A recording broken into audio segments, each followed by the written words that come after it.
पुष्पा 2 की शुरुआत होती है आईपीएस भंवर सिंह शेखावत से। पुष्पा की बेइज्जती करवाने के बाद शेखावत अपने घर चला जाता है और सोचने लगता है कि पुष्पा से बदला कैसे लिया जाए।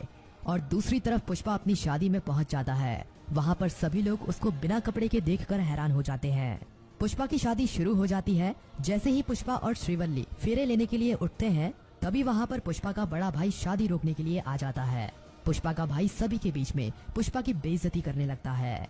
पुष्पा उसे मारने के लिए जाता है, तभी पुष्पा की माँ उसे रोक लेती है। पर पुष्पा का बड़ा भाई पुष्पा की माँ को बुरा भला कहने लगता है। तब पुष्पा उसे मारने के लिए जाता है। पुष्पा अपने भाई को खूब मारता है और अपने भाई से वो चेन भी छीन लेता है जो उसने उससे बचपन में छीनी थी। थोड़ी देर में वहाँ पर पुष्पा की भतीजी आकर उसे रोक देती है। पुष्पा का बड़ा भाई अधमरा हो जाता है। अब सभी लोग पुष्पा के भाई को हॉस्पिटल ले जाते हैं और यहाँ पर पुष्पा की शादी दोबारा से शुरू हो जाती है और अब शादी पूरी भी हो जाती है। अगले दिन हमें दिखाया जाता है कि शेखावत अपने घर में बैठा है और सोच रहा है कि पुष्पा से अपनी बेइज्जती का बदला कैसे लिया जाए। दूसरी तरफ हमें जोली रेड्डी को दिखाया जाता है कि धीरे धीरे करके वो भी ठीक हो रहा है और दूसरी तरफ मंगल सीनू का गला उसकी पत्नी ने काट दिया था। वो भी बेड पर पड़ा है और उसकी पत्नी और वो भी सोच रहे हैं कि मंगल सीनू के साले की मौत का बदला पुष्पा से कैसे लिया जाए। शेखावत पुष्पा के सभी दुश्मनों को इकट्ठा करने के लिए पुष्पा का बैकग्राउंड जानने लगता है। शेखावत को पता चल जाता है कि पुष्पा के कई दुश्मन हैं। शेखावत जानता था कि पुष्पा अब काफी बड़ा आदमी बन चुका है। वो अब अकेला पुष्पा का कुछ नहीं बिगाड़ सकता, क्योंकि पुष्पा के सर पर अब एमएलए का हाथ है। इसीलिए शेखावत पुष्पा के सभी दुश्मनों को इकट्ठा करने में लग जाता है। एक एक करके शेखावत मंगल सीनू और जोली रेड्डी को अपने साथ मिला लेता है। मंगल सीनू और जोली रेड्डी भी अब बिल्कुल ठीक हो चुके हैं। दूसरी तरफ एमएलए के साथ मिलकर पुष्पा अपना साम्राज्य दूर दूर तक फैलाने लगता है। पुष्पा अब चंदन की लकड़ियों की सप्लाई विदेशों में और भारत के कई बड़े बड़े शहरों में भी करने लगता है। अब चंदन की लकड़ियों की सप्लाई भारत में बेंगलुरु, मुंबई, कोलकाता जैसे कई बड़े बड़े शहरों में होने लगी है और चंदन की सप्लाई जापान और श्रीलंका में भी होने लगी है। पुष्पा का बिजनेस फैलाने में जोली रेड्डी के बड़े भाई जक्का रेड्डी का काफी बड़ा हाथ है। जक्का रेड्डी अभी तक पुष्पा के साथ इसीलिए है क्योंकि पुष्पा ने उसकी जान बचाई थी, पर आने वाले समय में जक्का रेड्डी भी पुष्पा से बदला लेगा, क्योंकि पुष्पा ने ही उसके भाई जोली रेड्डी को मारा था और जोली रेड्डी को अधमरा कर दिया था। अब शेखावत, मंगल सीनू और जोली रेड्डी पुष्पा को मारने का प्लान बनाने के लिए एक मीटिंग रखते हैं। अगले दिन मंगल सीनू और जोली रेड्डी उस मीटिंग में पहुंच जाते हैं। शेखावत इन्हें कहता है कि हमें सिर्फ पुष्पा को मारना नहीं है, पहले पुष्पा को तड़पाना है और एक एक करके उसके सभी चाहने वाले उससे छीनने हैं, तब हमें आखिरी में जाकर पुष्पा को मारना है। शेखावत की इस बात से मंगल सीनू और जोली रेड्डी सहमत होते हैं। तभी मंगल सीनू कहता है कि पुष्पा बहुत चालाक और ताकतवर आदमी है और अब तो उसके सर पर एमएलए का हाथ भी है, इसीलिए पुष्पा तक पहुंच पाना काफी ज्यादा मुश्किल हो गया है। पर शेखावत कहता है कि अगर तुम दोनों मेरा साथ दो तो हम तीनों मिलकर पुष्पा को कुत्ते की मौत मारेंगे, पर हमें पुष्पा को मारने के लिए एक जबरदस्त प्लान तैयार करना पड़ेगा। शेखावत कहता है कि प्लान सोचने के बाद मैं तुम्हें फोन करूंगा और हम इसके बाद एक मीटिंग और करेंगे जिसमें हम पुष्पा को मारने के लिए हमारे प्लान के ऊपर बातचीत करेंगे। और यहीं पर मीटिंग खत्म हो जाती है। अब हमें पुष्पा और श्रीवल्ली को दिखाया जाता है। पुष्पा अपने ही घर पर सिंडिकेट की मीटिंग कर रहा होता है। तभी श्रीवल्ली काफी खुश थी और पुष्पा के पास आती है और पुष्पा के गले लग जाती है और पुष्पा को बताती है कि वो माँ बनने वाली है। पुष्पा ये सुनकर काफी खुश होता है। पुष्पा एक काफी बड़ी पार्टी का ऐलान कर देता है।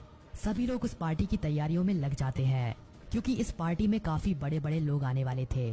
कई मंत्री, एमएलए और दिल्ली, बेंगलुरु, मुंबई से कई बड़े बड़े लोग पुष्पा की इस पार्टी में आने वाले थे। और इसी पार्टी में चेन्नई से मुर्गन भी आने वाला था और मुर्गन पुष्पा को एक काफी बड़ा ऑर्डर भी देने वाला था। शेखावत को ये बात पता चल जाती है कि पुष्पा अपने घर में काफी बड़ी पार्टी करने वाला है। शेखावत प्लान बनाता है कि वो इस पार्टी में पुष्पा के ऊपर हमला करेगा और उसे मारेगा। इस प्लान को बताने के लिए शेखावत मंगल सीनू और जोली रेड्डी को फोन करता है। शेखावत इन दोनों को अपना प्लान बताता है। मंगल सीनू कहता है कि पार्टी में काफी बड़े बड़े लोग आने वाले हैं, इसीलिए पार्टी में काफी ज्यादा सिक्योरिटी होगी, बिना कार्ड के अंदर घुसना नामुमकिन होगा।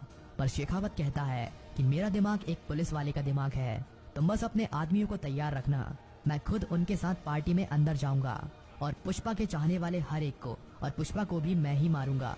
मंगल सीनू अपने आदमियों को हथियार देकर तैयार करता है। कुछ ही दिनों के बाद पार्टी की तारीख आ जाती है।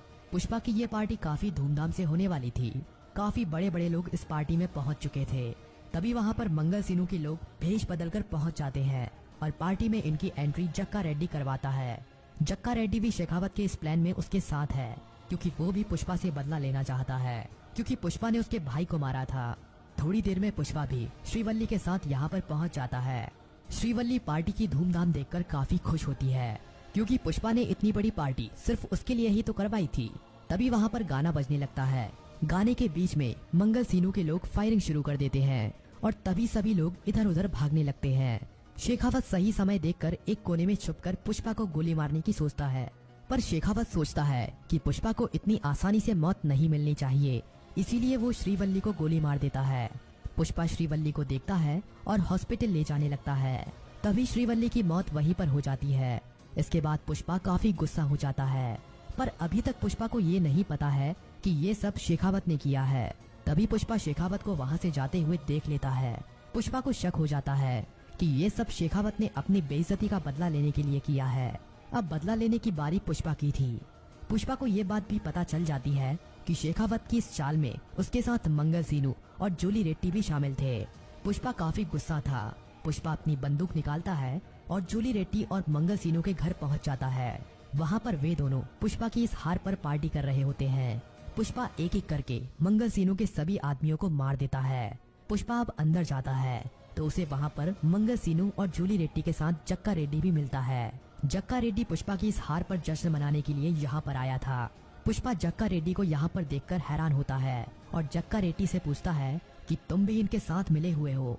जक्का रेड्डी कहता है कि तुमने मेरे भाई को मारा था, वो बात मैं कैसे भूल सकता हूँ।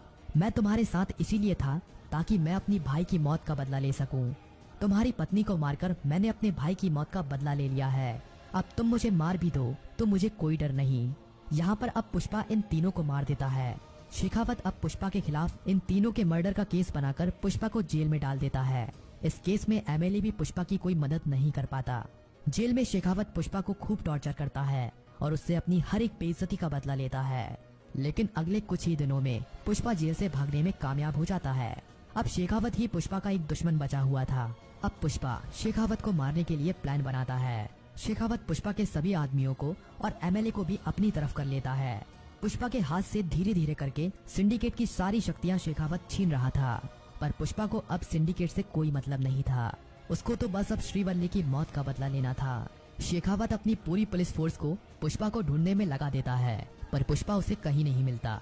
पुष्पा जंगलों में छुपकर शेखावत को मारने के लिए प्लान बना रहा था। दूसरी तरफ शेखावत ने भी अपनी सिक्योरिटी काफी ज्यादा बढ़ा दी थी। शेखावत जानता था कि पुष्पा कभी भी हमला कर सकता है।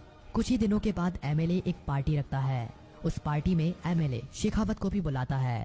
पुष्पा को ये खबर मिल जाती है कि एमएलए ने अपने घर एक पार्टी रखी है और इस पार्टी में शेखावत भी आने वाला है।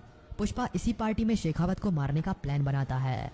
अब पार्टी की वो तारीख भी आ जाती है। पार्टी में काफी बड़े बड़े लोग आए हुए थे। शेखावत भी वहीं पर पहुंचा हुआ था। पुष्पा एक हलवाई का भेष ओढ़कर पार्टी में पहुंचा हुआ था। पार्टी में शेखावत भी काफी डरा हुआ था।